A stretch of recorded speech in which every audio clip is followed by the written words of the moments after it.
Hey everybody, this is Sarah Dunkley. I am here with my good friend Diio, also known as Diio Brant. And we're here talking about some of Dio's artwork. And so, welcome. Thank you. And I just wanted to, one, we're going to show some artwork, but I want to talk a little bit about how you got started, when you got started, and what kind of influenced you getting started in art.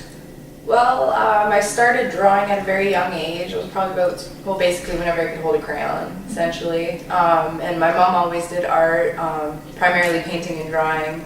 My dad was into music and stuff, so we always had that around us. My grandmother does art. All of her siblings do art. Literally everybody around us, so it was really nice.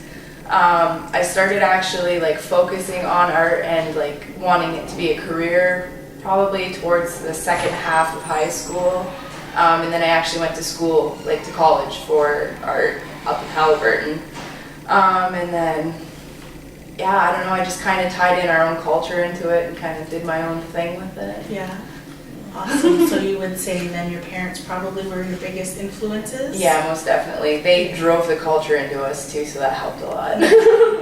And so, do you want to talk a little bit about what type of artwork you do? I do a little bit of everything. Basically, if anybody wants something done, I say if I can't do it, I'll find somebody who can. Primarily though, I do beadwork and jewelry at the moment. I did go to school for blacksmithing though, so I do a lot of ironwork when I have time. Yeah, mostly just jewelry and beadwork for now. Some painting. A lot of the paintings that I do, I incorporate the beadwork into it, and I use a lot of our traditional beadwork designs. Just kind of brighten it up and give it a little more dimension. So would you say then that beads are your favorite thing to work with, or do you have a favorite? I like beads. They're shiny and they're tiny and messy, but not paint messy. Right. And I don't know, we've always doing beaded earrings and stuff growing up, and loom beading chokers and bracelets. It was just a big part of our childhood, so I figure bring that right into the forefront. Yes, and so if I remember, way back, we won't go way back, but she's not that old. So I remember back then, being a part of that, because your mother also was my mentor for crafting. And so, so I remember that just as young children, it was something that your mother never shooed you away from. Is if we're making drink catchers, dig into the feathers, or dive right in. So I think that's it's been a really good way of seeing how that affects children when they become older, right? Exactly. So it's nice to watch that process happen and see how it affects the development of your creative ability, right? Exactly. So if you would like, we could show some bits and pieces of your art, and we can talk maybe about the creation of it, what inspired it, and what it means to you. So there's this piece here. It's a plaster cast bare face covered with purple leather. That's suede leather, I guess, treated that way, with an acrylic handprint and acrylic dots. I'm bear clan, so the bear face means a lot to me. It's kind of like a family symbol almost. And I chose purple because that's one of the main colors we used to do in our walking treaties and stuff like that, and it's just very representative of who we are.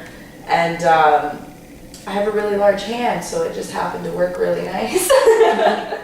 But yeah, so that's that piece. And I don't usually work with plaster. It's a very difficult medium for me to work in. I'm impatient, I guess, but I do beadwork, right? I don't know, yeah, it's just one of the ones that I've done in plaster, but yeah, it was fun for sure. And then this is one of the beaded paintings that I've done. Again, it's based off of our traditional beadwork patterns and stuff. So what I did is I rolled it all black, and then I painted, I drew on the design with a chalk pencil. That way it can just wash off after. And then put color where I wanted it, and then just beat it on top to kind of just make the edges pop and give it a little more depth. Yeah. That's gorgeous. Thank you. So I think I love this one.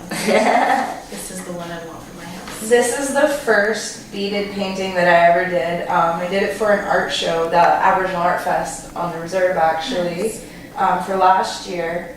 And this is based off of a particular moccasin pattern that a lady had on Google there. But yeah, I fell in love with it, and the colors were just so perfect, and just the different kinds of beads. Like we have large, these are actually stone beads. They're jet, so it's technically petrified wood that's been like aged. And yeah, all of these are all glass beads and stuff. And yeah, Very nice. thank you. And then besides that, I also do jewelry. So here's a necklace. This is all real turquoise and real red coral. These are red stained wood beads. And I was worried about it being really heavy, but all of my models have said it's not that bad. Yeah. Maybe I have a weak neck, I don't know. And this is another necklace that I made. I don't know if you can actually see that on the blue.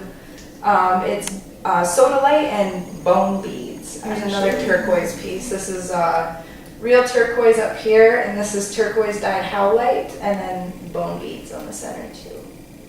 So yeah, that's just some of the goodies that I brought for you. Nice. And turquoise is very, I don't know how to say it, but very special for our people, right? Yeah, actually, through my speakings with people, I had a lady come into the store that I work at, and she was telling me the Indians down south, they believe that turquoise is it's a protection stone, which most of us do believe that. But it's said that if you experience physical or emotional trauma, it's supposed to break before you do. So it's like an actual protector stone.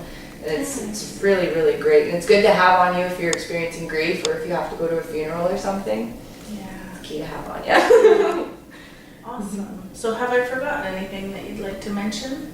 Oh, I do want to bring up though, my goal later on is to open up a facility where anybody can come in and do art. It's basically going to be healing through art. So that way someone has something to do, you know what I mean? Like after school programs or whatever. Just want to be able to share the gift, I guess, and teach. Because, well, especially the blacksmithing, people don't know about that anymore, and I would love to pass that on because it's really, really neat.